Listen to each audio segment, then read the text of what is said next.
कोल्हापूर जिल्ह्यातील इचलकरंजीत राष्ट्रवादी शरद पवार पक्षातील अनेकांचे राष्ट्रवादी अजित पवार पक्षात जाहीर प्रवेश. छाती ठोकपणे सांगतो, कोणत्याही परिस्थितीत लाडकी बहीण योजना बंद करणार नाही. थोडीशी ओढाताण होते, मात्र त्यावर मार्ग काढलेला आहे. उपमुख्यमंत्री अजित पवारांनी कोल्हापूरच्या इचलकरंजीत अजित पवारांची ग्वाही. कोल्हापूर जिल्ह्यातून राष्ट्रवादी काँग्रेसचे जास्तीचे आमदार निवडून यावेत, पण अजित पवारांनी भाषण सांगून ते होणार नाही आणि यासाठी संघटन मजबूत असलं पाहिजे. कार्यकर्ता मजबूतीने उभा राहिला पाहिजे. उपमुख्यमंत्री अजित पवारांनी इचलकरंजीत अनेक कार्यकर्त्यांच्या पक्षप्रवेशावेळी केले वक्तव्य. मोठा वर्ग माझा शेतीवर अवलंबून आहे.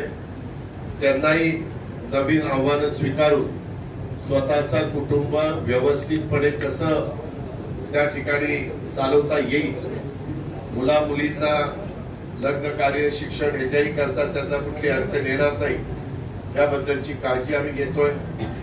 लाडक्या बहिणींनी हे महायुतीचं सरकार निवडून येण्याच्या करता खूप प्रयत्न केले, आम्हाला पाठबळ दिला. त्यावेळेस अर्थसंकल्प सादर करत असताना काही जण म्हणाले की आता ही योजना हे बंद करतील, परंतु लाडक्या बहिणीची योजना आणि वीज माफीची योजना आम्ही बंद केली नाही. ती खऱ्या अर्थाने माझ्या महिला वर्गाला मदत करणारी आहे.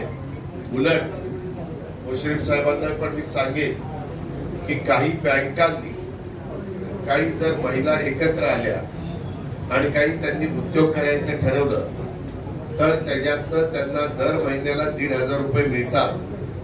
समजा 50 महिला एकत्र आल्या किंवा 40 महिला एकत्र आल्या तर 15 चोक 60,000 रुपये त्यांना महिन्याला मिळणार आहेत. म्हणजे वर्षाला 7,20,000 वार्षिक 72. आणि मग त्याच्यात तेवढी परतफेड मुश्रीफ साहेब ते करू शकतात. त्यांचा जर ग्रुप करून, ज्याला क्लस्टर आपण म्हणतो, तसं करून त्या महिलांनी काही चांगला उद्योग उभा करायचं ठरवलं तर कोल्हापूर जिल्हा मध्यवर्ती सहकारी बँकेने पण त्याच्यामध्ये त्यांना मदत करावी. कारण मी तुम्हाला छातीठोकपणे सांगतो, उद्याची 5 वर्ष आपल्या हातामध्ये. आपण कुठल्याही परिस्थितीत लाडकी बहीण योजना बंद करणार नाही. मला थोडासा ओढाताण होतीये, परंतु मी त्याच्यातनं मार्ग काढलेला आहे. पुढं काय कशा पद्धतीनं केव्हा वाढ करायची परिस्थिती दुरुप मी पण निर्णय घेईन. मी परवा सभागृहामध्ये पण सांगितलं, सगळे सोंग करता येतात, पैशाचा सोंग करता येत नाही. कारण 45,000 कोटी रुपये वर्षाला आम्ही आमच्या लाडक्या बहिणींना देतोय आणि एवढी मोठी रक्कम मार्केटमध्ये येते. त्याच्यातून असं काही चांगले उद्योग बँकांची मदत घेऊन रिजनेबल त्याला व्याज लावून करता आलं तर ते एक चांगलं काम महाराष्ट्रामध्ये उभं राहू शकतं. काही भागामध्ये ते सुरू करण्यात आलेलं आहे. याही गोष्टीची नोंद कृपा करून आपण सगळ्यांनी घ्यावी.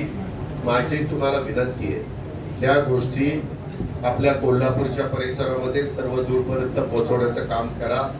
बाबासाहेब, तुम्ही जिल्ह्याचे अध्यक्ष, आपली ताकद चंदगड, गडिंग्लज, कागल त्यामध्ये अशा पद्धतीनं आहे, परंतु ती अधिक सगळी पर वाढावी.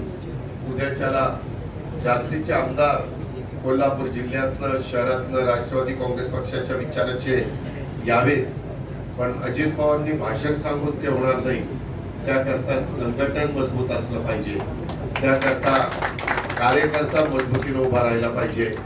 माझ्या युवती उभ्या राहिल्या पाहिजेत, माझ्या लाडक्या बहिणी उभ्या राहिल्या पाहिजेत आणि सर्व समाजाला तिथं सामावून घेतलं पाहिजे. ही पण गोष्ट मी आपल्याला सांगतो. आत्ताच माझे आमदार अशोकराव जांभळे मला सर्किट हाऊसला भेटलेले होते आणि त्याच्यानंतर इथं आल्यानंतर सुहास त्या ठिकाणी त्यांनी पक्षप्रवेश केला, आमच्या परवेशजींनी केला, आमच्या लतीफबाईंनी केला, शिवाजीरावनी केला, अशा अनेक, स्वतः आमची श्वेता हिनं केला.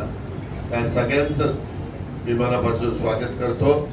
आणि सभासद नोंदणीचा कार्यक्रम, आम्ही राज्यामध्ये घेत असलेले चांगले निर्णय ते जनतेच्या पर्यंत पोहोचवण्याचं काम तुम्ही सगळ्यांनी करावं, अशा प्रकारची विनंती करतो. मला पुन्हा कोल्हापूरला बोलवलेच आहे. मी त्यावेळेस आल्यानंतर जसा उल्लेख मुश्रीफ साहेबांनी केला, तो पण मोठा पक्षप्रवेशाचा कार्यक्रम आपण त्या ठिकाणी घेऊ. शहरामध्ये पण संघटना अधिक मजबूत करण्याचं काम आपण सगळेजण या निमित्तानं त्या ठिकाणी करू. म्हणजे कोल्हापूर शहर असेल, इचलकरंजी शहर पण तसं मोठं शहर आहे. अशा पद्धतीनं या सगळीकडं आपण काम करण्याचा प्रयत्न करू. इथं आल्यानंतर ज्या प्रेमाने आमचं स्वागत केलं त्याबद्दल विठ्ठलराव आणि अमित आणि बाकीच्या सगळ्यांना मी धन्यवाद देतो. त्यांचे सगळ्यांचेच मी मनापासून आभार मानतो. आणि विद्यार्थी संघटना, युवक संघटना, महिला संघटना, बाकीच्या सगळ्या संघटना यांनी उत्तम पद्धतीनं काम करत राहावं अशा प्रकारची त्यांना विनंती करतो. सभासद नोंदणी करा ही पण विनंती करतो. सर्व घटकाला त्याच्यात सामावून घ्या. वेगवेगळ्या क्षेत्रातल्या मान्यवरांना देखील त्याच्यामध्ये सभासद करण्याचा प्रयत्न करा अशी सूचना करतो आणि या ठिकाणी थांबतो. जय हिंद, जय Maharashtra. Bureau report SBN Marathi, Kolhapur.